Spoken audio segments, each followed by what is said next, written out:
Hi guys! Welcome back to another episode of Investing Ideas, an educational show जहां हम बात करेंगे about stocks, investments and everything in between. आज के episode में हम बात करेंगे आने वाले अनलॉक इनिशिएटिव की. Let's get started. अब अनलॉक होने के बाद कौन कौन से बिजनेसेस रिवाइव होंगे, कौन से सेक्टर्स इंप्रूव करेंगे और आप कौन से सेक्टर स्पेसिफिक कंपनीज में इन्वेस्ट कर सकते हैं, हम ये सब डिस्कस करेंगे इस एपिसोड में. Before we dive in, subscribe to this channel so that you can receive updates on all our newest episodes where we discuss the best investing ideas for you to build wealth. Now the first sector on our list is hospitality, which includes your F&B establishments, restaurants, hotel chains और इसमें हम travel और tourism की भी बात करने वाले हैं. Now to say that hospitality sector में रिवाइवल आएगा अनलॉक इनिशिएटिव की वजह से is a no brainer. It is probably the sector that was most affected by the unlock initiative anyway. But हम सबको ये पता है कि going out and eating out is a really big business in India. In fact metropolitan शहरों में तो लोग हर वीकेंड बाहर निकलते हैं food and drinks.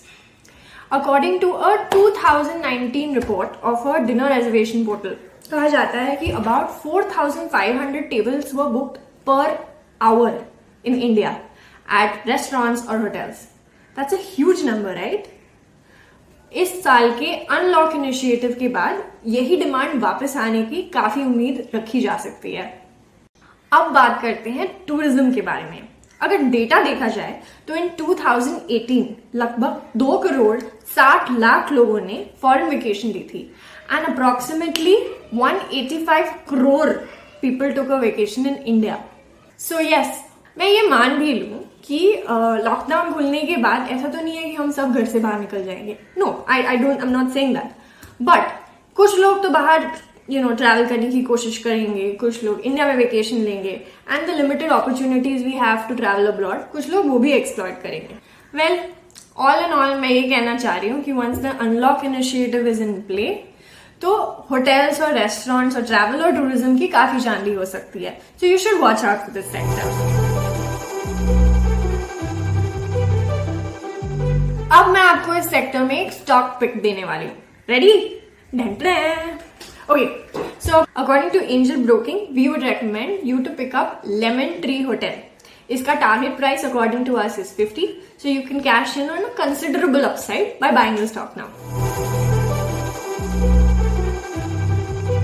Now, let's move on to the next sector, जिसकी बहुत सारी डिमांड वापस आ सकती है when the unlock initiative in place. And yes, you guessed it right. It is the retail sector. मतलब shopping. तो हाँ, शॉपिंग किए हुए कितना समाना हो गया, राइट? मैं ऑनलाइन शॉपिंग की बात नहीं कर रही हूँ, बट मैं वो मॉल में घूम के घंटों बिता के इम्पल्स पे गैजेट्स या कपड़े या जूते, ऑल दीज कंज्यूमर आइटम्स, ये सब शॉप किए हुए हमें कितना टाइम हुआ. एविडेंटली हर किसी का घर बैठे बैठे यही मन कर रहा होगा कि कब मॉल खुले और कब मैं जाऊं और कुछ ना कुछ तो लेके आऊं. यस, तो इसके वजह से once the unlock initiative is in place and the malls reopen, we will be able to expect a huge surge of demand in the retail sector. तो इस सेक्टर में हमारी कौन सी स्टॉक पिक हो सकती है? सोचो. हम सब ने, मैं एक हिंट देती हूँ, हम सब ने स्कूल जाते वक्त इनके जूते पहने हैं. Something comes to mind? Yes, I am talking about Bata India.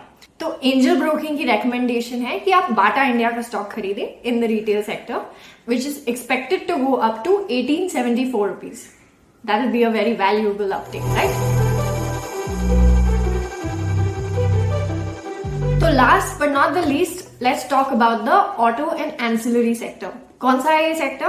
Well, this covers all your cars, motorbikes and all the companies that make parts that go into cars, automobiles, bikes. तो auto sector में revival क्यों आएगा? Simple सी बात है, economic activity खुलने के बाद हम सब मॉल्स जाने की कोशिश करेंगे, जैसे कि हमने अभी बात की. हम ऑफिसेज जाएंगे, हम ट्रैवल करेंगे, and to go to all these places we will need a car और a bike or some sort of a shared transport system. In सब में auto companies will make a killing. And for most of us who can afford it, हम तो public transport जितना avoid कर सके उतना करेंगे, which is further incentive for people to invest in new cars, new bikes, and for that to be the reason behind the revival in demand. In fact, global trends देखा जाए तो India is all set to become a very big automobile hub. यानी कि बहुत सारी बड़ी बड़ी auto manufacturing companies have made proposals and given commitments to various stakeholders in the Indian government and in the private sectors to set up factories in India to produce automobiles. In fact, कहा जाता है कि by 2026, India will emerge as the third largest automotive player in the world. Isn't that an incredible opportunity? इसी के लिए तो invest करना है. Overall, the Indian automotive market is supposed to be the third largest by volumes by 2026. So, whichever way you look at it, काफी changes की उम्मीद की जा सकती है unlock के बाद in the automotive sector. So, you should stay tuned for that. Now for our stock recommendation in this sector.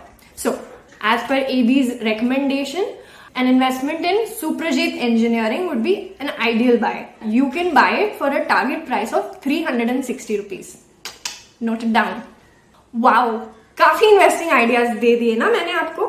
चलो, thank you बोलो. Okay, I really hope you enjoyed this show. Please subscribe to our channel and click on the bell icon so that you can stay tuned to updates and all the newest episodes. Don't forget to invest wise. Bye.